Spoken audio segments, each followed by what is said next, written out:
C'est comme ça qu'on arrive à mettre un équipement à 200 mètres du sol vers le câble réseau.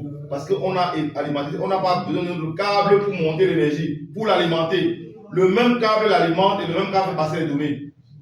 Et dans le PO, on a l'autre côté qui est le LAN sur lequel on va brancher l'ordinateur.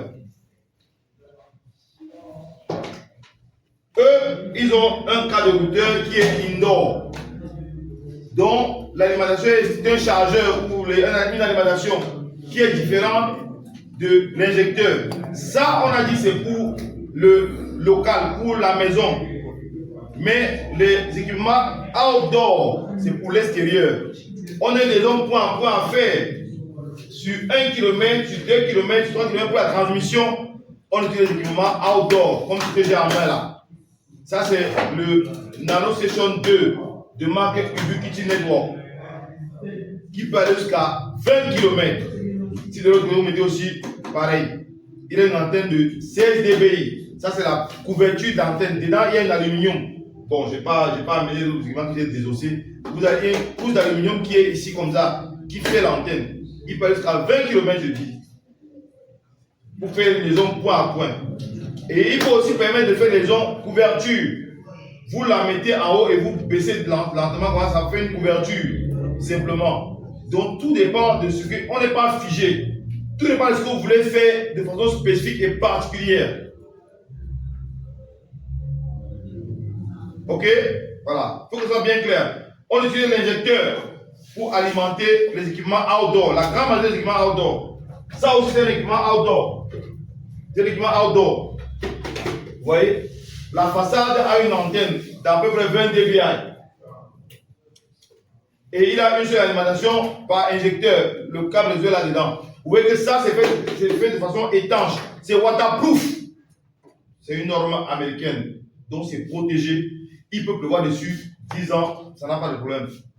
C'est fait pour fonctionner à l'extérieur.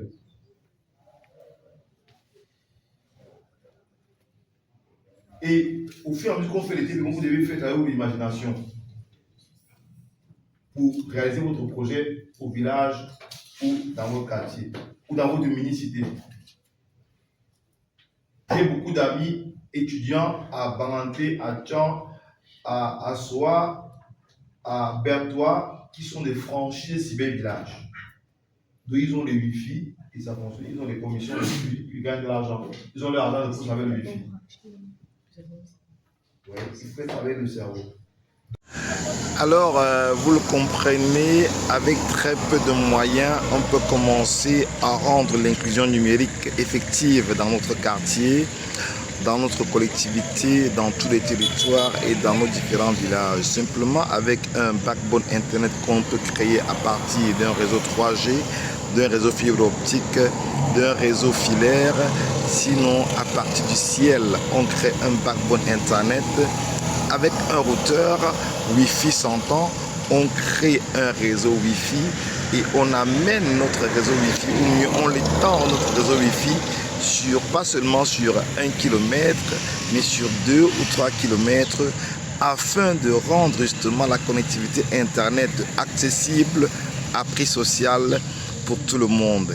Et bien plus encore, on peut amener avec très peu de compétences les jeunes à développer des blogs Internet, des présences effectives sur Internet avec l'écosystème du blogging, chaîne YouTube, page Facebook et espace de blogging pour partager ses passions, partager ses compétences, partager ses expériences afin de capter une audience et finalement rentabiliser cette audience en mettant ses services ou alors ses compétences à la disposition de ceux qui sont à l'autre bout du monde et en créant un écosystème gagnant-gagnant en devenant blogueur et non influenceur comme nous le défendons depuis des années.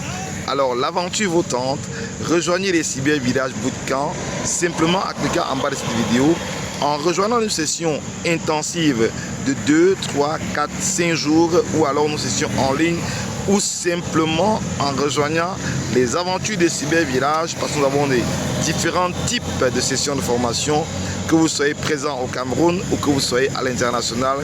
on peut vous accompagner pour pouvoir justement rendre l'inclusion numérique effective dans votre localité, dans votre collectivité, dans votre quartier. Mon nom est Jocelyn Maglar-Yumbi, tout petit ingénieur de télécommunications, blogueur, youtubeur, enseignant à l'IUT Fosso Victor de Banjul dans plusieurs grandes écoles et puis cofondateur des programmes Cyber Village. Je vous dis à très bientôt dans les aventures des Cyber Village. Bye bye.